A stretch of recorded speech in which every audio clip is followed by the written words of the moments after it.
And the next morning, I thought I was just hooking a friend up, drops $1,200 on me and says, here's your half. And the light went on. Well, I don't have to be a poor college kid anymore. Wow. And, $1,200 to a college kid Is a lot of money. So did you scale your business? yes, we scaled it massively. For how long? So for years until we got arrested. Welcome back to the Kris Krohn Show, and check it out. Someone just anonymously dropped some Krispy Kreme donuts on my door, and they're messing with me because they know I don't eat this stuff.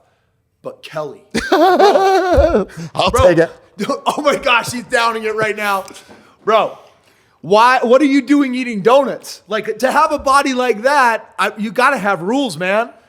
Well, a part of it was that I used to drink alcohol, which is sugar. Yeah. And I need sugar. So I'll get it from this and alcohol every day of the week. All right. And then I work out like crazy. I do 20 minutes of cardio every single day before my workout so I can eat delicious things like this. So whoever the anonymous person was, we thank you.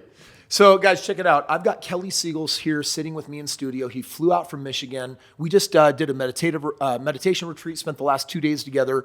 And Kelly is like this extraordinary story of like, he shouldn't have the level of success that he has. Bro, you have been through some really tough things. You're a very, very successful entrepreneur today. We'll talk about that. I've got your book right here, Harder Than Life. Which I still don't know if I fully understand the title of this book, but it says Overcoming Poverty, Addiction, and Violence. Man, you've got a story that needs to be told, and then somehow rose up to become a very, very successful entrepreneur, and you're donating over $1 million a year to charity because that's what's on your heart, trying to solve some of the problems you faced when you were a kid. You've come full circle from where you were beaten and where you were hurt to rise up, become successful, and now turn around and try to serve those that are less fortunate. Yeah, there's a saying, this too shall pass, and what replaces it will be greater. And I live and die by that. And I just believe that life is what you make of it. So you think something better is always coming? Oh, yeah. Tell me about that. Oh, yeah. We're not donating the $1 million yet, but we will. And then when we get to the million, who knows where we're going to go after that. We're moving the goalposts, and I just love it. When you create abundance, more abundance comes. And so why stop? Why put limits on yourself? We're all limitless. The only thing stopping us is our mind. So according to society and stats, someone that comes from, alcohol and drugs and the kind of childhood that you did should have a much smaller chance of success in life. Can we just drop into what your childhood was like? Yeah, but screw those statistics. I'll tell you that if I did it, anybody can do it. And I will tell you, most of my friends are either dead or in jail from high school. It's sad. I just heard about another friend that just OD'd, and you start in this poverty area. I grew up in a town called Warren. I went to high school in M&M. That movie 8 Mile was very much how we grew up, and it was drinking and drugs and partying, and you got your love from your friends, and what you did with your friends was fight. That's how you showed love to each other. You supported each other. So, it was a lot of drinking and drugs. I followed right in my parents' footsteps, which was the stupidest thing in the world. They drank and beat on me every single day, and it was miserable. And you'd think I would learn my lesson. No, I just keep going follow right into it until I had enough. It was fun until it wasn't. And then I stopped cold turkey and started looking at my purpose in life. Yeah. And I wanted to do good. So as a kid, you were telling me that when you were 9 years old, your mom was drunk, she was upset about something, and she was punching you. She was, a 9-year-old is only so strong, really just a child. Yeah, I'm going to tell you right now, my sister didn't make it out of Warren, and she saved my life that night. And it was just a fluke that she was there. She had already moved out because she was getting the beatings from my mother, and she wanted to spend the night with me on my birthday. And I get choked up thinking about it because I thought of this summer. I went to her and I thanked her for saving my life. And she said I couldn't do it again. I said, I didn't know how scary it must have been. She was in another room listening to me get pummeled. And Kris, I'm not making this up, pummeled. I thought I was going to die. And then all of a sudden, as I was passing out, I saw my sister walk in and punch my mother. Oh my gosh. And grab my lifeless body and yank me out of there and slam the door in my face. She's the courageous one. Wow. and I appreciate it. And I love you very much, sis. If you're You listening, you had someone, you had an angel there for you in that moment. You told me later how your dad was upset about your mom had taken a bath, and he was mad that you hadn't somehow drained the water. yeah, it's amazing. So I'll take a step story back. So they were alcoholics and they were violent towards each other too. So my mom lit the house on fire one night. They slept in different rooms, and my stepdad would lock his door. He put this big deadbolt lock in this door, and she had taken an Aquanet hairspray and was lighting it on fire. Wow. So she caught the house on fire and then stabbed him. This is the chaos that I grew up in. Wow. So what he would do is he would hide behind that door and he would pee in a pee jar. And my job was to make his bed every day and empty that piss jar. And that's disgusting, I know. But that's not only disgusting. That's like chamber pot technology from like the Middle Age. But I'm going to tell you how, you want to know what's cool about it? If I didn't empty it, if I forgot because I was busy being an athlete, I was busy being an A student, because I was no way I was going to stay in that garbage. He would take it and throw it on my bed. And then I would have a bigger job. So you know what I learned, Kris? I learned to do the job the right first time.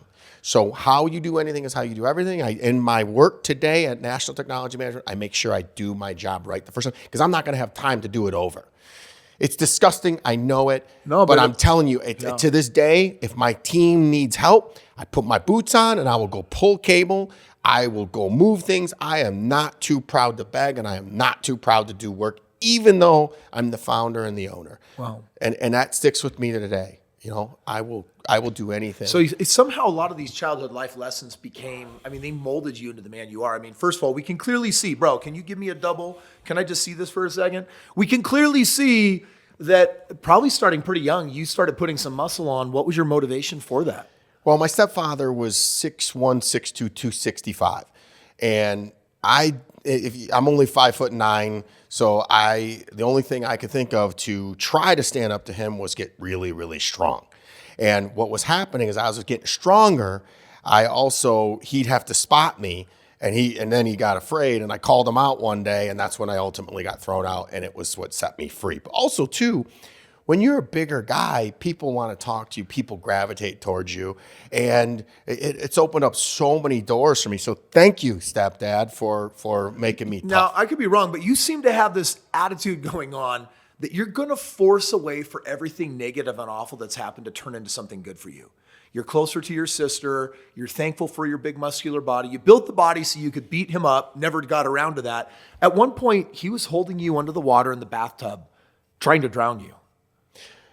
Yeah, I didn't. I'm this many days old and I realized that, but you just pointed it out. Never thought of it that way. So I turned every negative into a positive. And guess what I just heard? That's what you do. So maybe that's a trick with life that people can do is there is a positive in every negative situation. And I could sit back and be the victim and say, why, woe is me. Or I can say, what can I learn? What did I learn from this? Yeah. And I take all that and I be positive, and we're gonna make a dent in this universe. Napoleon Hill, in his book, Man's Search for Meaning, a different one, Principles of Success. He said that in every negative situation, there's always a seed of equal or greater opportunity. And it made such an impression on my life, because it just got me thinking, okay, there's a lot of, doesn't it seem like most people we meet are stuck in this loop where they're caught up in their struggles and their trials and their challenges, and they talk about it, and when they're backdooring and connecting with people like, oh yeah, I'm going through this really hard thing in my life, and there's this energy where there's a lack of accountability, they're frustrated, they're upset, and they're victimhood, right? They're blaming the circumstance, they're blaming the people, they're blaming. And it seems like most people are living in this loop where all they can do is focus on what isn't going well in their life. And they haven't graduated to this mindset that says, wait a second, everything awful, actually, at some point, I'm going to reflect on and be thankful for. At some point, I'm going to say that made me who I am. When you take a look at your life and the level of success you've had today, how much of a connection can you see from that awful, very rough childhood to the man you are? It's everything. I wouldn't change a single part of my childhood, because if I would have had a good childhood, I would probably be the inverse right now and not successful. Now, keep in mind, people wear blame and shame like it's a badge of honor. Don't do that. Get rid of that blame and shame. It's not your fault. You were here for a reason. You matter. That is not some badge of honor. Get rid of that stuff. People say on life's merry-go-round, they puke and they stay on that merry-go-round. Join me and Kris on life's roller coaster, because when you're down, you know the up is coming, and enjoy the ride. It's because if you're not going up and down, you're flatlining, you're dead. Yeah, there's a lot of significance I think people get from negativity. They can thrive on it. There's a German word for it we don't have in the English language called Schadenfreude. And it's this misery. It's this like joy from being miserable. And I think it's so that they can feel something. If you cannot be significant for doing something good, you can always be significant for doing something bad. And there's a lot of people. That's why, dude, I don't read my comments on all of my social, because I'm like, wow, look at all these trolls out there that just want to skewer me alive and crucify me and make me out to be the worst. And I'm like, what are they really doing? They're trying to be seen. They're trying to be recognized. They want to be important for something. And if it can't be good, they'll be important for something bad. We talked about it this weekend. What's the Lion King word for that? No worries. Hakuna Matata. Hakuna Matata. So I don't know the German, but I know Hakuna Matata means no worries, and that's really what life is all about, is letting things be. Yeah. What they are, surrendering and allowing. Think about it. This negativity and the blame and shame is just God saying that something needs to change. Yeah. But why in the heck would you keep doing the same thing over and over and expecting a different result? It's crazy. Yeah. If nothing's changed, nothing changes. Yeah. And you said it best. You have a choice. Everything in your life is your choice. And being accountable is the number one thing that we've lost in this world. Yeah. Look at yourself. Look in the mirror, not out the window. So years ago, I was in Tony Robbins' mastermind. I was at one of his Lions, had paid hundreds of thousands of dollars. I was hanging out at his house. And Tony, over the years, he's taught me some cool things. And one of the things that he talks about in business is that you don't deserve to be in business unless you're committed to being the best. And I look at your childhood and I look at where you're at today, and you've got this thriving business that's growing. You own it. You don't operate it. You've even exited that phase, which most entrepreneurs struggle with. It's spinning off millions of dollars of revenue. It's allowing you to be very generous with your foundational giving. And one of the things that I notice is that it's not ego when you say it. You literally believe that your company is better than all your competition. You've out-innovated. You've figured out pricing structures. You've figured out strategies, and you're measuring. And I notice when you talk about it that there's this ferocious confidence that emerges that just says, of course, we're the best. That was our intention. We made ourselves the best. We did everything that we could to be the best. Can you tell me a little bit about that? Because I swear you become the best first with the mindset and an attitude, and then in time you work to get there, and then you got there. Like, tell me about that. The first time I've ever disagreed with you, I don't believe in deserves. I believe everything is earned. Okay. I didn't deserve those beatings that I got. But I've earned the right to be here today by my hard work and perseverance. And so I believe that the tough times, my tough childhood, made me work extra hard by emptying pea jars, by taking ferocious beatings, by trying to find the good parts of all this bad and flipping on its head and not letting it affect me. And I'll tell you one more. I parent my daughter the exact opposite way that I was. So you received a great lecture and lesson in how to parent. Yeah, to not. I could sit back and say, "Woe was me." That's just not me. I wanted to make things better. I could see that life could be better. I knew it was a choice. Yeah. And I wasn't going to be that statistic how you started. I want to tie in now. Harder than life. What does it mean? Because I see this tagline of yours on all your social. What does this mean? Harder than life. Well, life is hard. It's simple, but not easy. You just got to do the work. So it's overcoming adversity. It's grit. I love the story of people that faced challenges in life and overcame them and became massive, tremendous success. And I got a newsflash for you. I'm living proof that anybody can do it. I grew up as a poor kid in South Warren, living off of 8 Mile in the ghetto. And here I am today on the Kris Krohn Show. I spent the weekend, your beautiful family, your beautiful home. I shot some podcasts on Friday with some other people. I was in a mastermind on Thursday. I get to do this. And it's all because I took the leap and worked my hind parts off to be here. And I'm only just beginning. I just started this January 31st of this year. So we're just getting started, and I'm coming, and hell's coming with me. Yeah, I love it, brother. I love it. So let's talk a little about your company. So it's called NTM. You've had it for 25 years. 25 years. It's called National Technology Management. It started in 1997. I actually bought the company that started in 1997. My company, Kelly Communications, I think was formed in 1999, or maybe it was 2000. I can't remember. But then I bought that company. We changed the name to called National Technology Management, which I think we did that around 2008, because I had this vision of being a national company and really a global company, because we can offer IT services anywhere in the world. Well, and you've done that. So you've commoditized cybersecurity. I know that's just one thing that your company does. And you've made it very easy for anyone to be able to go online, enroll, and basically, set up cybersecurity. It's a really important deal, folks. A couple years ago, my bank teller texted me and said, "Hey, are you sure? Do you want to add them to all your accounts or just or your main account?" I said, "Excuse me?" I said, "What are you responding?" He's like, "Well, I got your email that you want to add so-and-so to your bank account." And I said, "I did not send the email. Stop everything." Had he not texted me, I had a great relationship with my bank, but I was one step away from losing millions of dollars being drained out of my bank account. So by the way, what you do is really cool. Cybersecurity is definitely a need today like it was not 10, 20 years ago. And so you've done something cool, but here's what's really cool for me. You grew the company and you're not running the company. Most entrepreneurs have the hardest time making the transition from operator to owner, because we all start off as struggling operators, then we become successful operators, and then we're making good money, but we're so busy, and it takes a leap of courage, I think, to have your company run well enough that you can empower someone else to take over and do it better than you. Let's talk about that. So you talked about commoditizing. Usually commodities are a bad misnomer. People say, "Oh, you commoditized it." But in today's internet environment, you kind of got to make it easy, because being a salesperson now with so many inefficient salespeople has become a bad thing. So people don't want to be sold anymore. They want to go out, click, and buy. So we made it simple. And part of personal development is raising standards and having boundaries. Can you pause for a moment? You just drew a connection between personal development and business. And I know some business owners are like, "That's dumb. That's stupid. I don't know how you can draw a connection there. What I do in my personal life has nothing to do with my business life."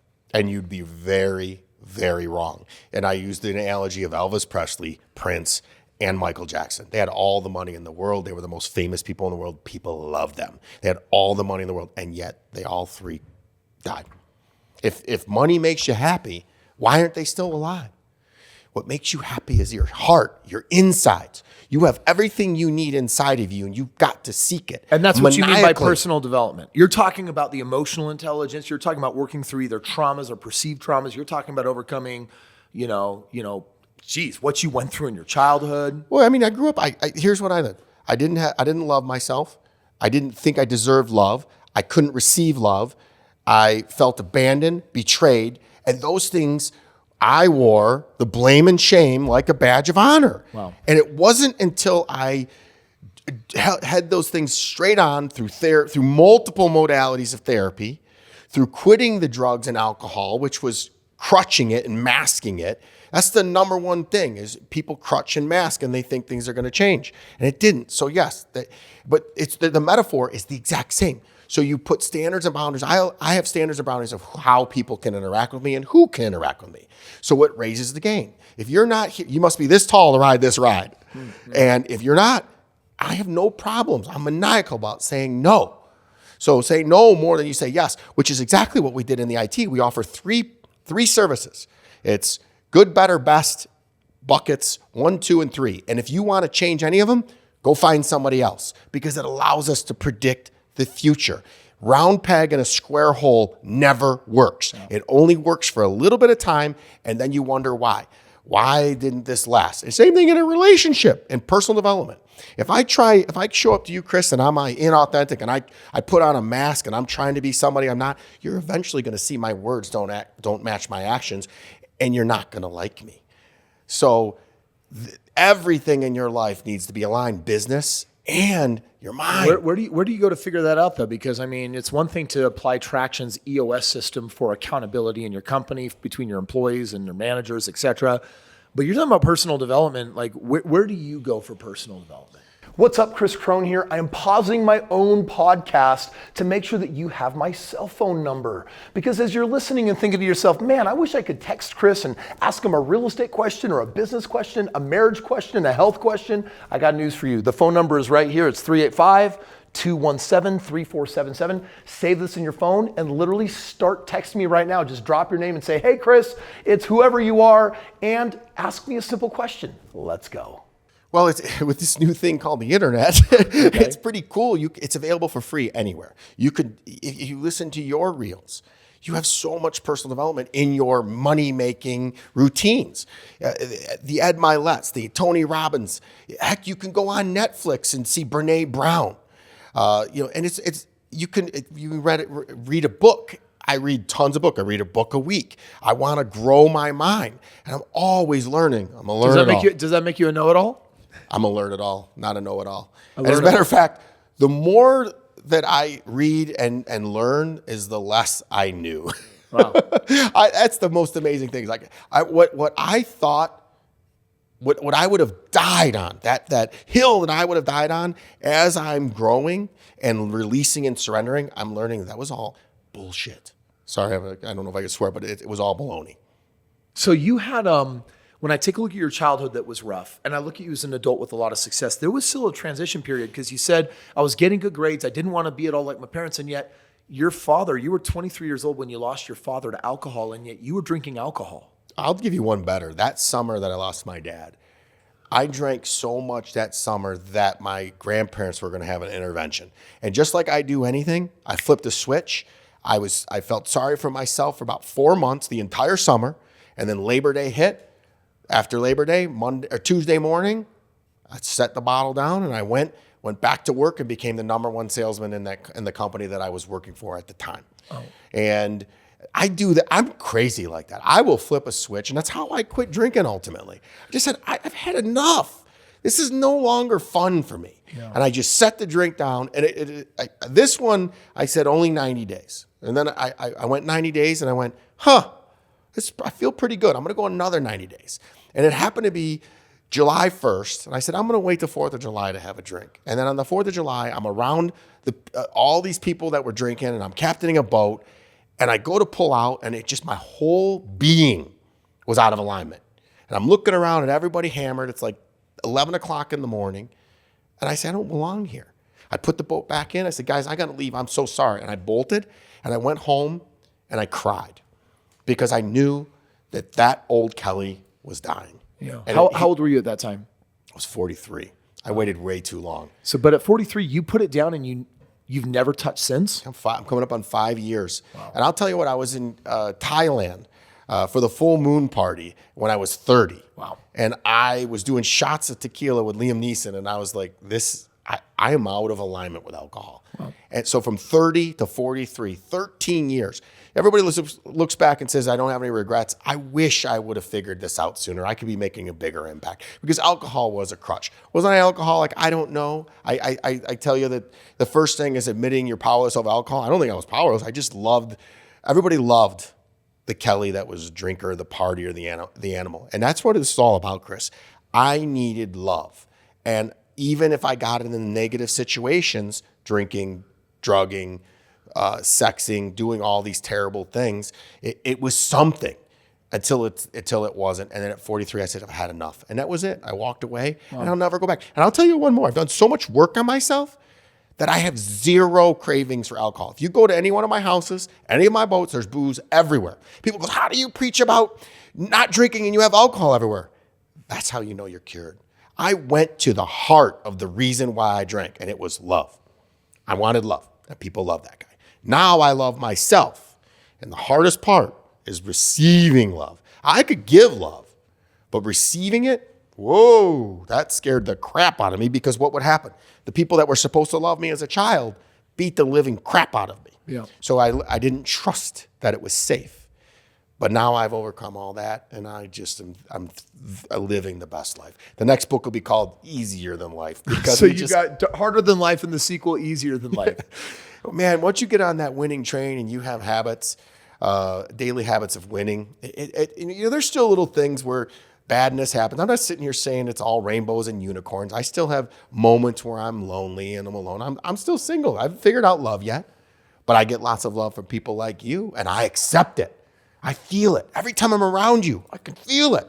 And that's something, man. It makes me feel alive. And if that's what I have to do for the rest of my life, so be it. Now, there was another moment in your life that was really life-changing for you in that transition when you were in college, right? You got a degree in criminal justice and sociology, but at the same time, you were out there peddling, was it cocaine? Oh, yeah. Yeah. Okay, tell me. First of all, that's really ironic. Why were you getting a degree in justice, criminal justice? What were you hoping to become? Well, I always wanted to be a cop and help people. Yeah. And it was just a law of supply and demand. So I joined a fraternity. I went to Western Michigan University, which has been one of the top party schools for years. Yeah. And my fraternity brothers, we had these big, massive parties. So of course I joined a fraternity to get the love I was seeking. And that's where I really learned how to work out and take care of your body, by the way. That's in my fraternity. So I learned to get love from my brothers. And then we had a party and they wanted supply and demand. And I grew up in the ghetto, so I could get cocaine like that. And all I did is somebody asked, can you get cocaine? I said, of course, I can get anything you want. I'm grew up from Warren. So I go and I grab it and I bring it to them. And the next morning, I thought I was just hooking a friend up, drops $1,200 on me and says, here's your half. And the light went on.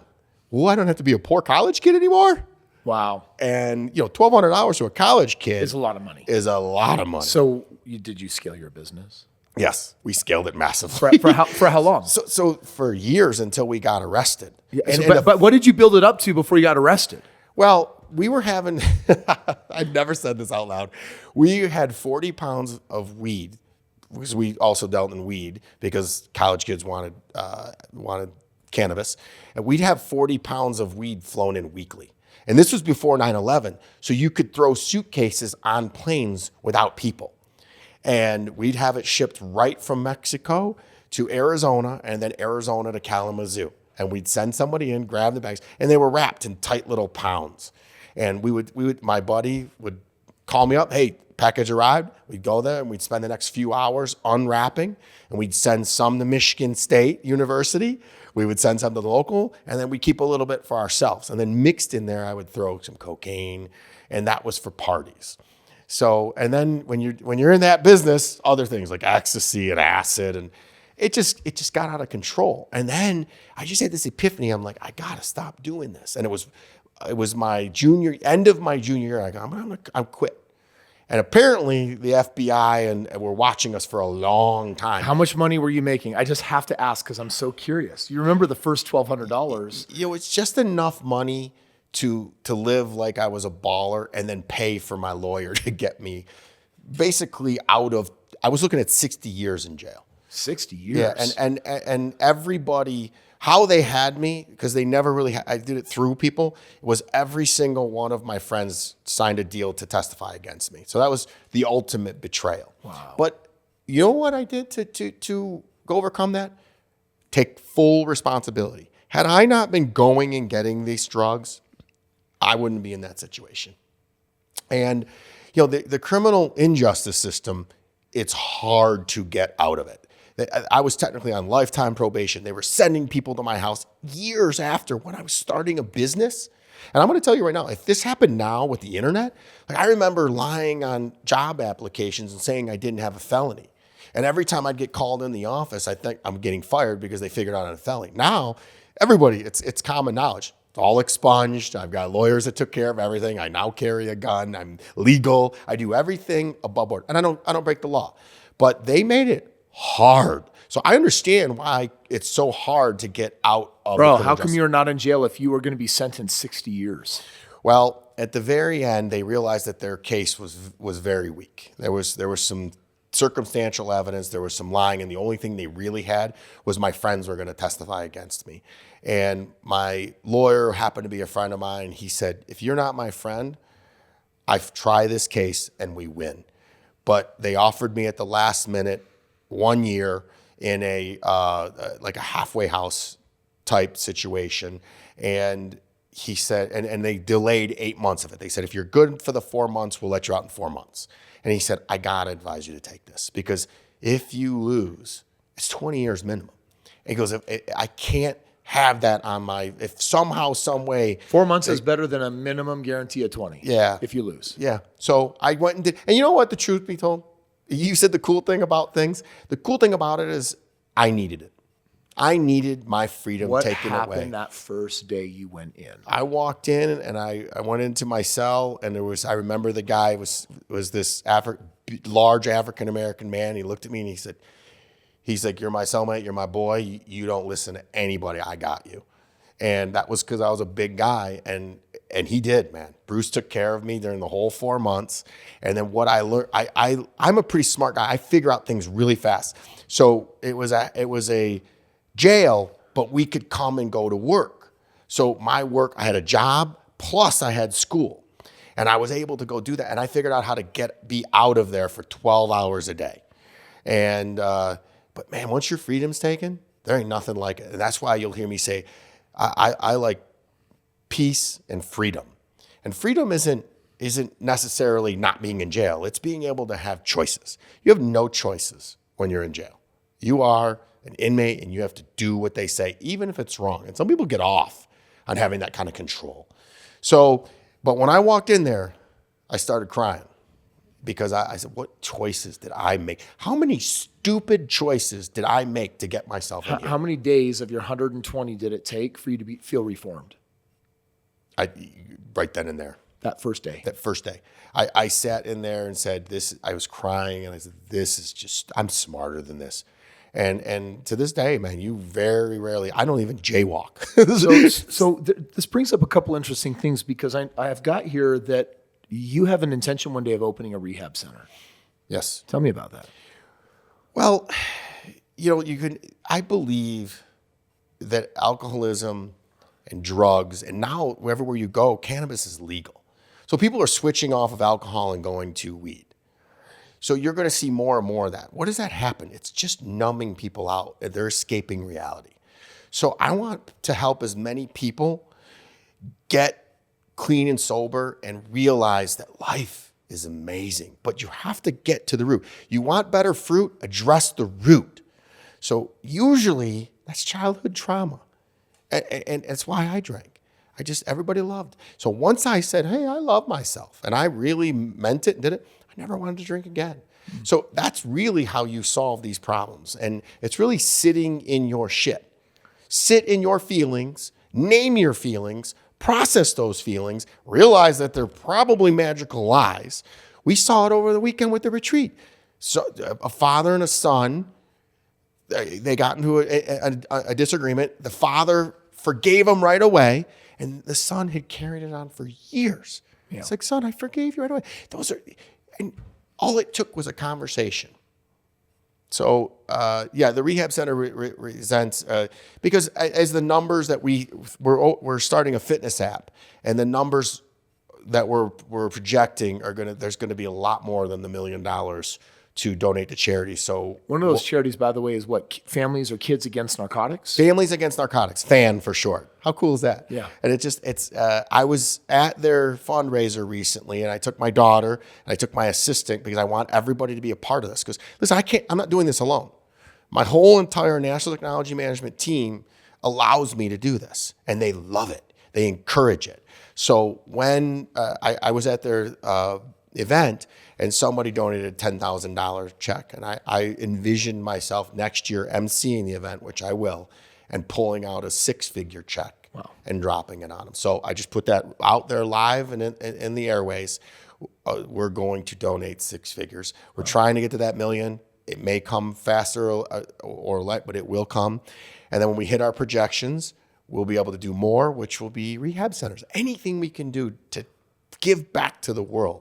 I just see alcohol and drugs as a major problem. So you've kind of taken your life full circle, right? You were born into that world with alcohol, drugs, and violence, poverty, and then you figured out how to elevate yourself to a place where you could become a much more successful human being, successful entrepreneur, internalized all these lessons, built all these amazing habits, built this incredible life.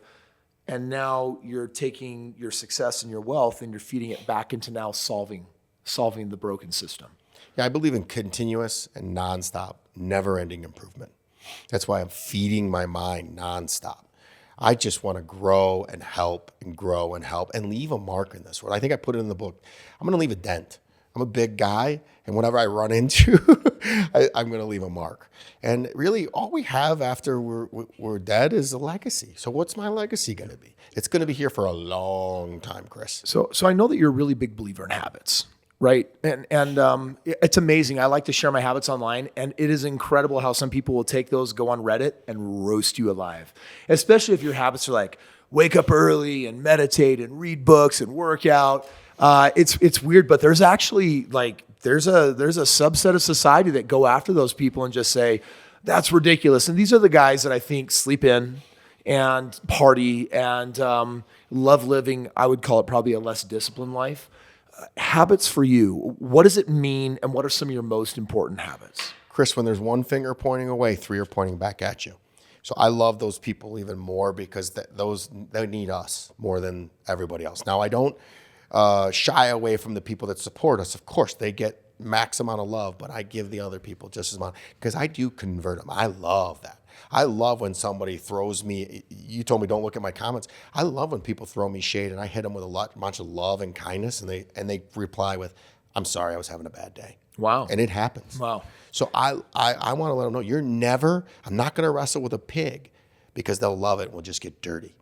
So I want to be the difference maker. So my habits and rituals, and I love telling this. I start up every morning with gratitude. 1 to 3 things I'm grateful for, and it can be the simplest things, a roof over my head. If my daughter's at my house, it's always my daughter being safe in the other room because I wasn't safe. So just little things like that. I wake up, I walk in the other room, I drink a bunch of water, I high-five myself in a mirror, I journal, I meditate, boom, to the gym. Do you really high-five yourself in the mirror? What do you say something? Do you do something? It's like, oh yeah, dude, boom. How much can I swear on this? You get all you want. I look at myself and I say, you're a bad motherfucker. Wow. Every day. And I freaking fist bump myself. Yeah. Do you break the mirror? No, I don't do that. And then one more, you'll love this. I tell myself I love me. I love you, man. You're a bad motherfucker. Yeah. Boom. And then it's off to the gym to dispense justice. I do not mess around. You come to the gym, and next time I come, we're going to work out together. we gotta hit the and weights. You will see. I don't get cheated, man. How you do anything is how you do everything. I go in, I throw weights around even when I don't feel like it. Pre-workout helps me. I love how people think all you got to do is take steroids. I'm going to be releasing my entire regimen. I have a doctor that watches everything I do. I love the ones that I have small balls and I'm a heart attack waiting to happen. I just did every scan known to man. I am healthy as can be. And no, I don't freaking do none of that bad stuff. Do I have enhancements? Absolutely. Healthy enhancements prescribed by a doctor. So after the gym, and at the gym, I'm listening to a podcast. So I'm building my mind. And then after the gym, I come home and I have breakfast with my daughter. I make her breakfast every single morning, get her off to school, and then I go to the office for a few hours. And then I go do harder than life stuff. At the end of the day, I pick up my daughter. What do you mean you do harder than life stuff? Well, it just doesn't happen. I have to recruit guests. I have to think about my next book. We have a Harder Than Life podcast. So when you say harder than life stuff, you're referring to your brand. Yes. Okay. I thought he's like, and then in the afternoon I go look for things that are really hard and I do those things. I go eat people. The other white meat. Yeah. No, so there's a lot of time. I like to take a lot of quiet time. So I just heard this the other day from a guest of mine. He said, if God wanted to hide the secret to life somewhere, he'd hide it in silence, solitude, and what was the third one I just told you about? Silence, solitude, stillness. Stillness. Those are the 3 things. And what do we do the least of? Those things. I know I do. Like other than my meditation every day, being still is that's a virtue that I don't possess. I've learned to do it. And it is amazing. Wow. That's when my creative juices come on. And I just have a little, and you can look at my journal. I'll come up with wacky ideas there. And then I bring them to the meeting and I figure out ways to enact them. Some of them I get shot down right away by my team because they are a little crazy. And as I hear them the second time, they're crazy. So after I have dinner with my daughter, I help her with her homework. And then we usually sit down and read. TV very rarely comes on in my house. And I end my day again with 3 things I was grateful for. And then I try to get to sleep. You know, if I'm waking up at 4:15, I try to get to bed about 9:10 the latest. There are certain days that I go so intensely that I like literally fall asleep at 8:30. Wow. I was reading and my daughter's laughing at me because I out 8:30 at night. She's like, Dad. She's like, you need to go to bed. So, Kelly, you are one weird dude. And there's a compliment because I'm like, you got some balance going on. You're reading books, you're meditating, you've got your routines for your morning, you've got your family routine with your daughter, you've got your work routine, you've got a brand that you're building, you're a philanthropist and how you're giving back to society. You know, I always like to look at adults and ask them, I'm like, okay, how are they doing in their finances? How are they doing in their faith? How are they doing in their family? And how are they doing in their fitness? As best as I can tell, you got a regiment that looks like it's working for you. Well, I heard Randy Savage one day say he has OCD. He's one cool dude. Takes one to know one, brother. And I'm sure your daily habits are the same or more intense than mine. No, it's amazing. It's really incredible what you've done with your life. Where are you headed? What's your next? Well, next we're going to release this health and fitness app. It's so much more. We're going to put out all. Bro, there's like a million health and fitness apps. There's got to be something that makes us different. Oh, it's going to be. What's your unique differentiator? There is going to be nutrition, supplements. There's going to be mindfulness because we've talked about it several times. The toughest part is the 6 inches between your ears. Yeah. So there's going to be mindfulness, personal development, separate podcasts, special podcasts just for the app. We're going to bring on celebrities like yourself, and we're going to bring you in and talk about harder than life habits and rituals. And then easier than life habits. Yes, right? Easier than life. And once you get doing them, it's easy. And then we're going to add in gut health, and we'll see where it goes from there. You know, it doesn't have to be perfect right off the bat. It's going to be $11 a month. So come in there. Excuse me. I believe that I see it morphing into, I hate to say social media app, the most positive social media app you've ever seen. So you can go to the other 2 socials or all the others and then come to ours, and there's going to be a community guidelines. If you're negative, I'm going to refund your money and kick you out. If you're making fun of people, we're going to refund your money and kick you out. You're going to have to sign a rules of engagement, and I'm hoping to make it so positive. People just go there to get uplifted and feel the love. Yeah. So it's going to be called Healthier Than Life. It'll be, the mantra will still be harder than life, but it'll be the overwhelming theme will be healthier than life. And it'll start with your mind, your body, and how you look at life, man, and how you talk to yourself is so important. We touched about that a little bit, but I want to ask you this last question. You've got someone listening that has had a hard life, maybe like you or different than like you. But they've had challenges and difficulties, and they still haven't gotten over them yet. They still are running these loops, patterns in their mind where they're still living with some of their trauma. What is your advice to them? Well, first of all, it's not your fault, and I love you. And I can't imagine what they went through because everybody's different and how they took it. But we got to stop drinking the poison and expecting somebody else to die. So it's your life. You're here for a reason. Let's take it back and let's live it. So how we do that is through those rituals and habits that you called weird, which I know you were just joking. And once you do these, they become habit forming just as the negative habits happen. And when you do this and you start feeling better about yourself and you feel more aligned with yourself and you love the person in the mirror, watch all the success that comes from it. I'm living proof of it. I grew up with every adversity, and yet here I am on the Kris Krohn Show. Kelly, where do people learn more about you? Oh, go to, what is the name of our website? HarderThanLife.com. We also have Trust NTM, it's Trust National Technology Management.com. We're going to be releasing 3 easy cybersecurity options that we expect to change the world, literally, because cybersecurity is here to stay. Next year, the insurance companies are really cracking down. So if you need it simple and you don't want to be spun and you want it easy, we've got 3 options for you and you get to pick. Got it. Guys, Kelly Siegel. Kelly, thank you so much for being here on the Kris Krohn Show. We are wishing you the best with your app release and with everything else you're doing in your life, and also your rise to notoriety. You are getting noticed, and people are out there. I've loved meeting you. You're truly a brother. Everyone else, we will see you on the next Kris Krohn Show.